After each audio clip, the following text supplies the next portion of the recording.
नमस्कार, मैं आश्रुति वोहरा और आप देख रहे हैं नेक्स्ट 9 न्यूज। आपका बहुत बहुत स्वागत हमारे इस खास प्रोग्राम देश की सच्चाई में। बात करने जा रहे हैं अखिलेश यादव को लेकर, क्योंकि उत्तर प्रदेश में लोकसभा चुनाव में जब से अखिलेश यादव ने जीत दर्ज की है उसके बाद से ही तमाम बड़े बयान देते नजर आ रहे हैं। योगी आदित्यनाथ पर निशाना साधते नजर आ रहे हैं, समाजवादी पार्टी का कद लगातार मजबूत करते नजर आ रहे हैं और लगातार अखिलेश यादव के ऐसे कुछ बयान भी सुर्खियों में बने हुए हैं जो बयान लगातार विवादों के घेरे में घिर चुके हैं। यह हम इसलिए भी कह रहे हैं क्योंकि अब सुरक्षा का मुद्दा हो, चाहे पिछड़ा वर्ग को एक तरह से मौका देने का मुद्दा हो, चाहे तमाम समाजवादी पार्टी से जुड़े ऐसे मुद्दे हो जिन मुद्दों को लगातार अखिलेश यादव एक तरह से कहें तो चर्चाओं में लाने के तमाम बड़े प्रयास करते नजर आ रहे हैं, क्योंकि योगी आदित्यनाथ लोकसभा चुनाव में बुरी हार का सामना कर चुके हैं। हाल ही में अखिलेश यादव ने कन्नौज की जनता को लेकर बड़ा बयान दिया।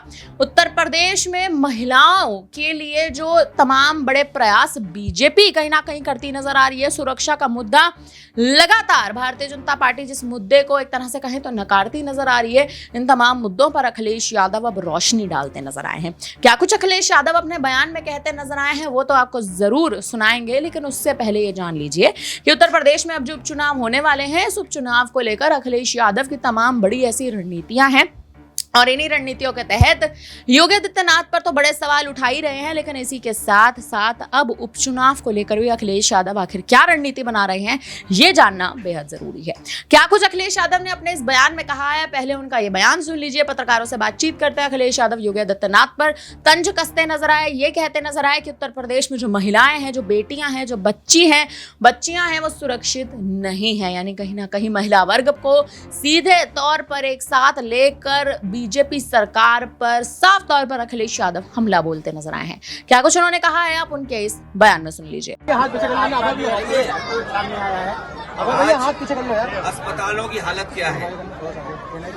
आज अस्पतालों की हालत क्या है? जो अस्पताल बनाए गए थे समाजवादी सरकार में वो भी अस्पताल नहीं चला पा रहे। स्कूल की व्यवस्था ठप हो गई, बच्चों को जो फल मिल रहे थे वो नहीं मिल पा रहे, खाना जो स्वादिष्ट मिलना चाहिए वो नहीं मिल पा रहा, ड्रेस नहीं, कपड़े नहीं, उनके पास पढ़ाई के लिए कोई इंतजाम नहीं।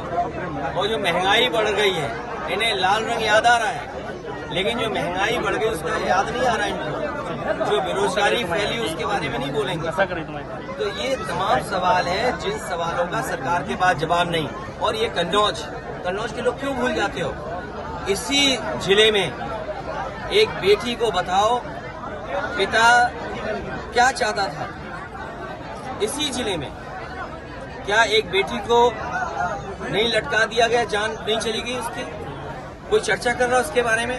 और बगल का जिला है, दो लोगों की जान गई कि हत्या की गई कि आत्महत्या कर ली। सरकार के पास क्या जवाब है? सरकार के पास कोई जवाब हो तो बताए सरकार। और यहाँ पर इसी जिले में क्या बेटी को एक फांसी पर नहीं लटका दिया गया? उसके परिवार वाले क्या संतुष्ट हैं उससे, जांच से? और केवल यही नहीं, 2 जिले नहीं, पूरे उत्तर प्रदेश में देख लो, हर दिन घटना हो रही है बेटी के ऊपर। छोटी छोटी बालिकाएं हैं, उनके साथ घटनाएं हो रही हैं। सरकार क्या कर रही है आखिरकार? सरकार इसीलिए जानबूझ करके इधर उधर वाली बात कर रही है क्योंकि वो सरकार की जिम्मेदारी है कि सुरक्षित हमारी माताएं बहनें रहें। कोई दिन नहीं जा रहा जिस दिन चेन स्नैचिंग नहीं हो रही हो। सीसीटीवी में हम लोग देख रहे हैं, लगातार वो घटनाएं मिल रही है, सूचनाएं मिल रही है। आप देखिए पूरे उत्तर प्रदेश में जो हमारे व्यापारी हैं उनके यहाँ लूट हो रही है। सुल्तानपुर में करोड़ों रुपए की लूट हो रही, सरकार के सो रही थी, दिन दहाड़े लूट हो गई। सीसीटीवी में कैद है, हर कैमरे पे चल रहा है, हर न्यूज चैनल पे चल रहा है।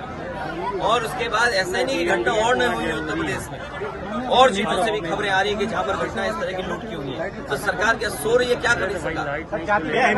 अयोध्या में सर्किट रेट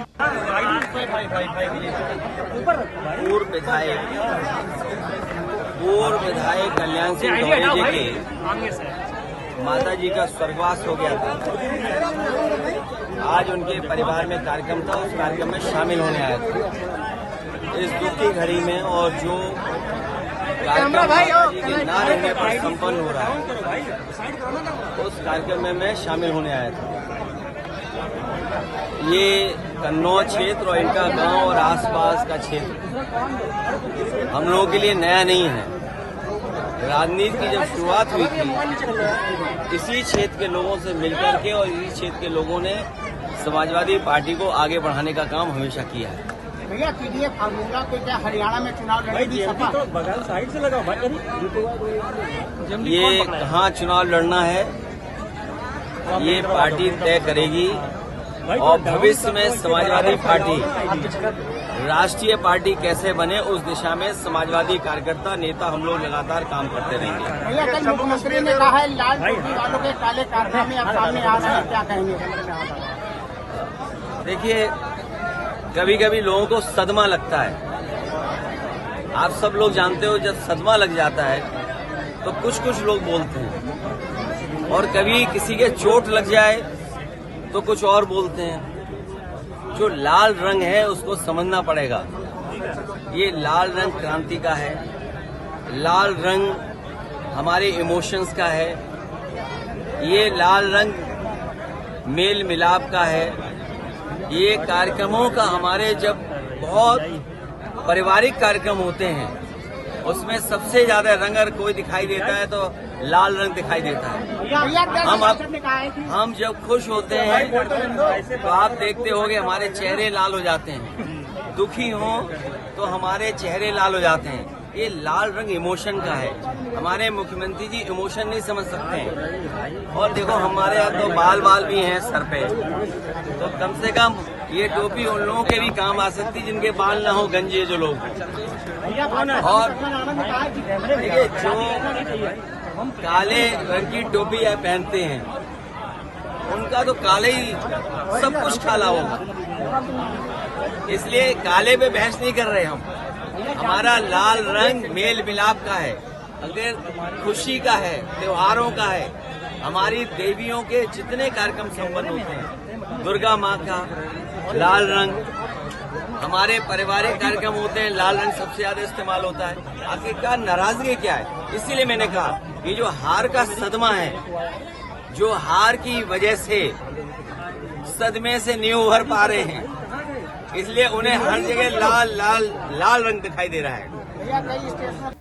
तो सुना आपने अखिलेश यादव का ये बयान अब लगातार सुर्खियों में बना हुआ है, क्योंकि कन्नौज की जनता का नाम लेकर जिस हिसाब से अखिलेश यादव ये कहते हैं नजर आए हैं कि कन्नौज में जिस बच्ची के साथ कहीं ना कहीं जो बच्ची और बच्ची के परिवार पर जो तमाम बड़े आरोप लगाए जा रहे थे, बच्ची के साथ जो दुष्कर्म की जो घटना उस बच्ची के साथ हुई या जो दुष्कर्म हुआ था, भारतीय जनता पार्टी ने इस तमाम बड़े मुद्दे पर कहीं ना कहीं गौर नहीं किया और उसी के चलते इस बार भारतीय जनता पार्टी जो लोकसभा चुनाव है वो हारती नजर आई है।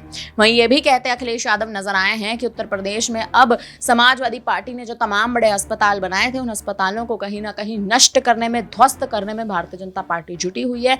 और दूसरी ओर अगर देखा जाए तो हरियाणा पर भी अखिलेश यादव बड़ा संकेत देते नजर आए हैं। हरियाणा में विधानसभा चुनाव है और विधानसभा चुनाव के लिए अखिलेश यादव ये कहते नजर आए कि अगर हरियाणा में समाजवादी पार्टी चुनाव लड़ती है तो ये एक रणनीति के तहत होगा और खुद सपा आला कमान इस पर अपने बड़े निर्णय लेता नजर आएगा। समाजवादी पार्टी आखिर इस पर क्या कहती नजर आएगी, समाजवादी पार्टी का आखिर क्या रणनीति या भूमिका रहेगी हरियाणा के विधानसभा चुनाव में, क्योंकि हरियाणा में जाटों और राजपूतों के वोट बैंक को साधने के लिए, यादव वोटर्स को साथ में एक साथ कहीं ना कहीं लाने के लिए अखिलेश यादव बड़ी रणनीति तो बना रहे हैं, लेकिन हरियाणा में चुनाव जीतने के लिए अखिलेश यादव आखिर क्या भूमिका निभाते नजर आएंगे, ये देखना कहीं ना कहीं दिलचस्प होने वाला है। और जिस हिसाब से अब योगी आदित्यनाथ की तमाम बड़ी रणनीतियों पर अखिलेश यादव साफ तौर पर तंज कसते नजर आए हैं, तमाम बड़े बयान देते नजर आए हैं। अब इस पूरे मुद्दे पर आप क्या कहेंगे, आप हमें कमेंट करके जरूर बताएं। बने रहिए हमारे साथ, देखते रहिए नेक्स्ट 9 न्यूज।